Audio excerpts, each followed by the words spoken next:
प्रिय छात्रों, post Maurya period से संबंधित आज हमारा ये तीसरा क्लास है। तो पहला क्वेश्चन है कि किस अभिलेख में रुद्रदामन प्रथम की विभिन्न उपलब्धियां वर्णित हैं। तो ए में विकल्प है जूनागढ़, बी में विकल्प है भीतरी, सी में है नासिक, डी में है सांची। तो उत्तर जो हमारा होगा यहाँ पर ए होगा, मतलब जूनागढ़। जूनागढ़ इसलिए उत्तर होगा कि हम लोग जानते हैं कि रुद्रदामन जो था, शक शासक रुद्रदामन, इसका शासनकाल 130 ईस्वी से लेकर के 150 ईस्वी तक माना जाता है। और रुद्रदामन का एक फेमस अभिलेख जो है वो जूनागढ़ अभिलेख है, और जूनागढ़ अभिलेख से ही आपको रुद्रदामन के बारे में विशेष जानकारी मिलती है। तो इसलिए उत्तर जो है हमारा आपको रुद्रदामन जूनागढ़ अभिलेख होगा। उसके बाद दूसरा जो क्वेश्चन है वो है बिना बिगाड़ के किसने सुदर्शन झील का जीर्णोद्धार करवाया। मतलब बिना बिगाड़ के ही आपको सुदर्शन झील का जीर्णोद्धार मतलब पुनर्निर्माण किसने करवाया था, उसकी पहचान करने के लिए यहाँ पर कहता है। तो ए में है चंद्रगुप्त मौर्य, बी में है बिंदुसार, सी में अशोक और डी में रुद्रदामन।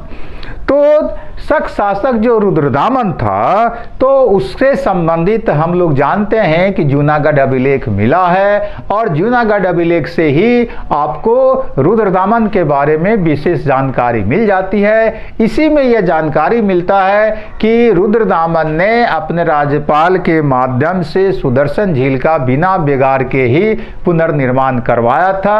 वैसे आपको सुदर्शन झील से 4 राजा संबंधित रहे हैं। सबसे पहले चंद्रगुप्त मौर्य, जिसने इसका निर्माण करवाया था, और उसके बाद जो 3 राजा का नाम आता है वो इसके जीर्णोद्धार से जुड़े हुए हैं। अशोक ने इसका जीर्णोद्धार अपने काल में करवाया, उसके बाद जो है शक शासक रुद्रदामन ने करवाया, और अंत में गुप्त शासक स्कंदगुप्त ने इसका जीर्णोद्धार करवाया था।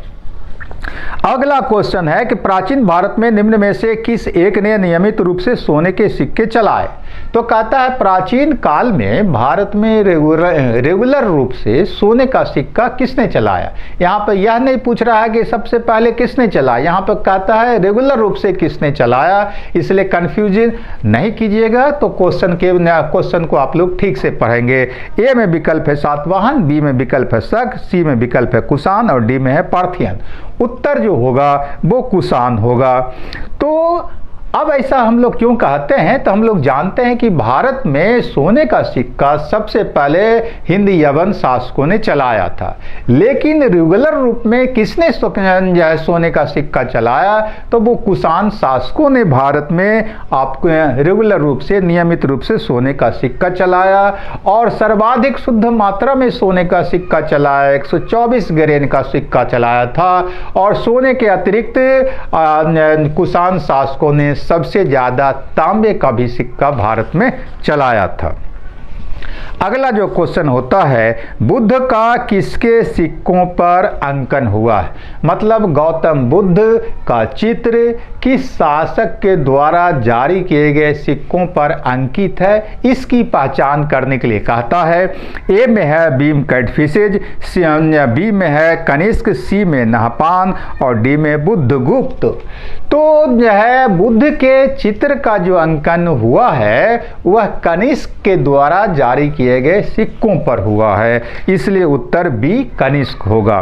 उसके बाद 5वां क्वेश्चन है, निम्नलिखित में से किस शासक को सर्वप्रथम सोने के सिक्के जारी करने का श्रेय दिया जाता है। तो यहाँ पर अब क्वेश्चन का नेचर बदल गया। यहाँ पर पूछ रहा है कि सबसे पहले सोने का सिक्का निम्नलिखित 4 विकल्पों में से किसने जारी किया है।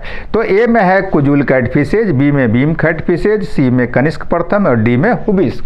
तो ये जो 4 कुषाण वंश के शासकों का नाम दिया हुआ है, उसमें से सबसे पहले किसने सोने का सिक्का जारी किया, तो वह नाम होगा भीम कैडफिसेज।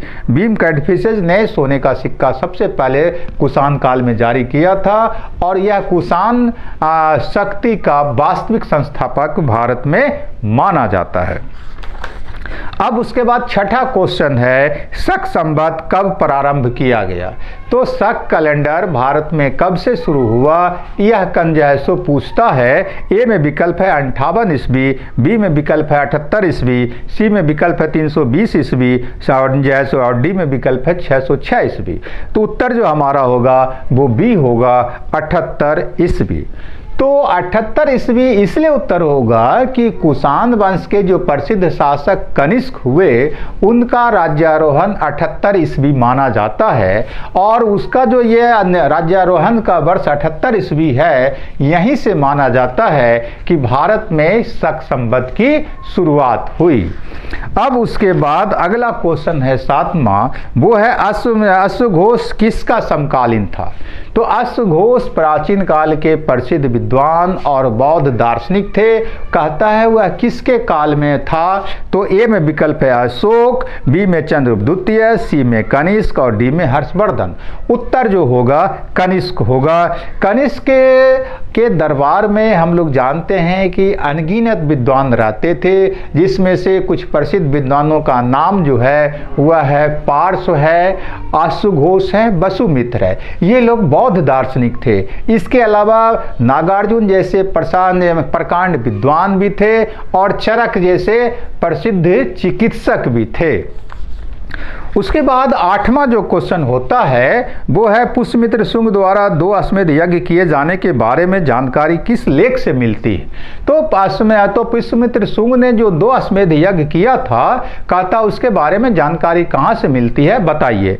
ए में है सारनाथ लेख, बी में है बेसनगर लेख, सी में है अश्वमेध अयोध्या लेख, डी में हाथी गुम्फा लेख।